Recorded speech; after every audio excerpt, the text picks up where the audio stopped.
लोकसभेत महाविकास आघाडीला मोठं यश मिळालं होतं, तर महायुतीला मोठा धक्का बसला होता। यानंतर विधानसभा निवडणुकीत मात्र महायुतीने महाविकास आघाडीला मोठा हादरा दिला होता।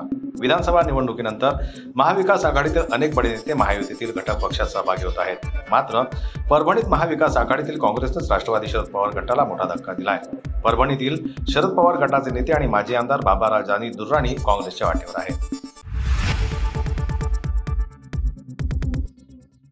सध्या काँग्रेसमधून अनेक ज्येष्ठ नेते आणि कार्यकर्ते बाहेर पडत असतानाच बाबाजानी दुर्राणी यांचा काँग्रेसमध्ये प्रवेश होणं पक्षासाठी दिलासादायक ठरण्याची शक्यता आहे।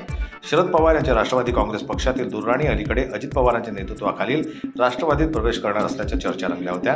मात्र त्यांनी कोणत्याही सत्ताधारी गटात न जाता थेट काँग्रेसमध्ये जाण्याचा निर्णय घेतला। ही राजकीयदृष्ट्या महत्त्वाची घडामोड मानली जाते। बाबाजानी दुर्राणी यांनी 7 ऑगस्टला मुंबईत काँग्रेसमध्ये प्रवेश करणार असल्याची माहिती आहे। त्यामुळे परभणीत शरद पवार यांच्या पक्षाला मोठा धक्का बसणार असल्याचं बोललं जात आहे।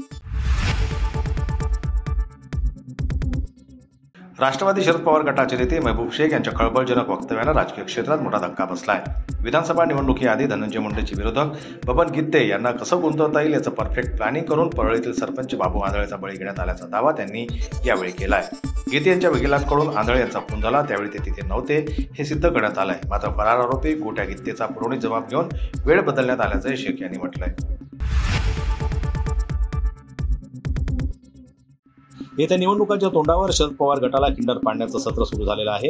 एकीकडे परभणीत शरद पवार पक्षाला मोठा धक्का देत बाबाजानी दुर्राणी काँग्रेसमध्ये सामील होणार आहे, तर तिथेच धाराशिवमध्ये परंड्याचे माजी आमदार राहुल मोटे अजित पवारांच्या राष्ट्रवादी काँग्रेसमध्ये प्रवेश करतील। राहुल मोटे यांनी शरद पवारांची साथ सोडत अजित पवारांचा घड्याळ हाती बांधण्याचा निर्णय घेतला।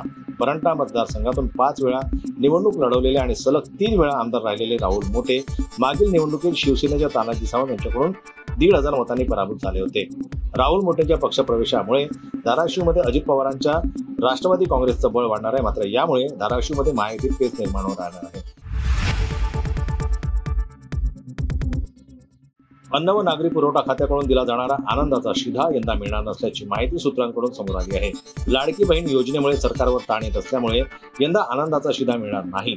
त्याचा परिणाम म्हणून आनंदाच्या शिधा योजनेला यंदा ब्रेक बसण्याची शक्यता वर्तवली जात आहे। त्याचप्रमाणे शिवभोजन थाळीचा या स्वस्तात भोजन पुरवणाऱ्या योजनेतही काटकसर करावी लागणार असल्याची माहिती